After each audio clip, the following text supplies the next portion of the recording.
তিন মাসের উৎকণ্ঠার অবসান। প্রায় ৩ মাস পরে বাংলাদেশ থেকে ১৪ জন ভারতীয় মৎস্যজীবী দেশে ফিরলেন। যে খবরের দিকে আমরা নজর রাখছি, ৩ মাসের উৎকণ্ঠার অবসানের পরবর্তীতে জেল থেকে মুক্তি পেয়ে দেশে ফিরেছেন ১৪ জন ভারতীয় মৎস্যজীবী। এ বিষয়ে আরো বিস্তারিত জানবো। আমাদের সঙ্গে টেলিফোন লাইনে যুক্ত হয়েছে আমাদের প্রতিনিধি গোপাল। গোপাল, প্রায় ৩ মাস পর জানা গেছে জেল থেকে মুক্তি পেয়ে দেশে ফিরেছেন ১৪ জন ভারতীয় মৎস্যজীবী। তাদের সম্পর্কিত কি আপডেটের তথ্য আসছে? দেখো শ্রী, তোমাকে বলে রাখি, গতকালই আমরাই ব্রেক করেছিলাম যে বাংলাদেশের প্রায় শতাধিক মৎস্যজীবীকে ভারত থেকে ছেড়ে দেওয়া হয়েছে। তারা যেমন বাড়ি ফিরেছে, তেমনি বাংলাদেশ থেকেও ১৪ জন মৎস্যজীবীকে ছেড়ে দেওয়া হয়েছে।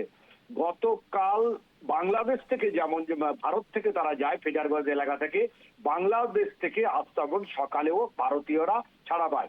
ছাড়া পাবার পরে যে বর্ডার রয়েছে, অর্থাৎ উপকূলে যে এলাকা রয়েছে, সেই এলাকায় কিন্তু শুভেচ্ছা বিনিময় করে ভারতীয় মৎস্যজীবী তথা বাংলাদেশের মৎস্যজীবী ট্রলারগুলো শুভেচ্ছা বিনিময় করে।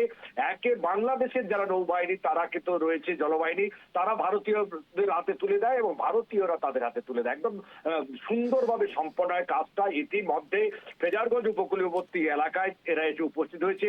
তোমাকে একটু জানিয়ে রাখবো, গত বছরের ১৩ই অক্টোবর এফবি শোভাযাত্রা নামে একটি ট্রলারে চড়ে কুলতলি থেকে ১৪ জন মৎস্যজীবী রওনা দিয়েছিল গভীর সমুদ্রে। কিন্তু ১৯ অক্টোবর মাঝ সমুদ্রে ট্রলারের ইঞ্জিন বিকল হয়, তারা ভাসতে ভাসতেই বাংলাদেশ জলসীমানায় ঢুকে পড়ে এবং বাংলাদেশ তাদেরকে গ্রেপ্তার করে। সে সংশোধনাগারে ছিল।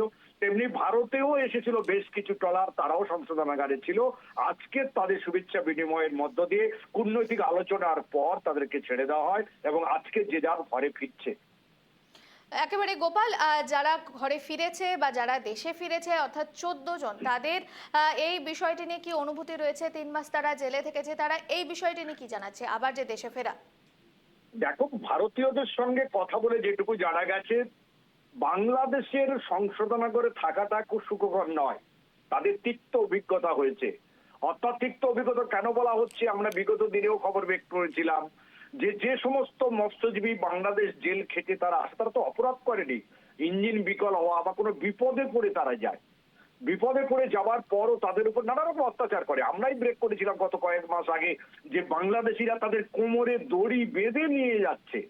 কিন্তু দেখো, একদম আমরা যদি ভারতীয়দের ধরি, যখন তাদের ধরা পড়ছে তাদেরকে হাতে ধরে ছেড়ে তাদেরকে নিয়ে যাচ্ছে আমাদের যারা প্রশাসনের লোক আছে তারা। ভারতের কাছে বাংলাদেশের শিক্ষার ব্যাপার রয়েছে, কিন্তু বাংলাদেশের সংশোধনাগার যারা আমাদের ড্যাগনাবার সংশোধনাগারে যাদের ছিল তাদেরকে ভালোভাবে রাখা হয়। এখানকার যারা সংশোধনাগারের যে সমস্ত মানুষ তাদের ভালো চোখে দেখে, তেমনি তাদের যখন ছাড়া হয় প্রশাসন তাদেরকে খাবার, জল, পোশাক সবকিছু দিয়ে ছাড়ে। কিন্তু বাংলাদেশ থেকে যারা আসছে তারা যে কি খাবে, কিভাবে থাকবে, তাদের প্রতি সেই ব্যবহার করা হয় না বলে বেশ কিছু মৎস্যজীবীর অভিযোগে। কিন্তু তারা আজকের ঘরে ফিরছে, হয়তো রাতের মধ্যেই তারা বাড়ি ফিরবে। সেই বাড়ি ফেরার আনন্দে তারা মশগুল। ধন্যবাদ গোপাল।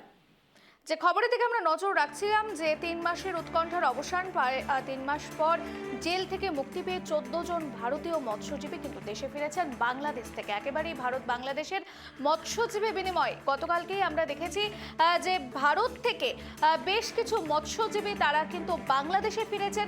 কোনো কারণে তারা দুর্ঘটনাবশত বা ট্রলারের কোনো রকম যান্ত্রিক ত্রুটির জন্য তারা কিন্তু বিভিন্ন রকম দুর্ঘটনার শিকারের ফলেই তারা ভারতে প্রবেশ করেছিল এবং তাদেরকে কিন্তু এই ভারত থেকে গতকালকে আমরা যেমনটা আপনাদেরকে জানিয়েছি তারা বাংলাদেশে ফিরেছে।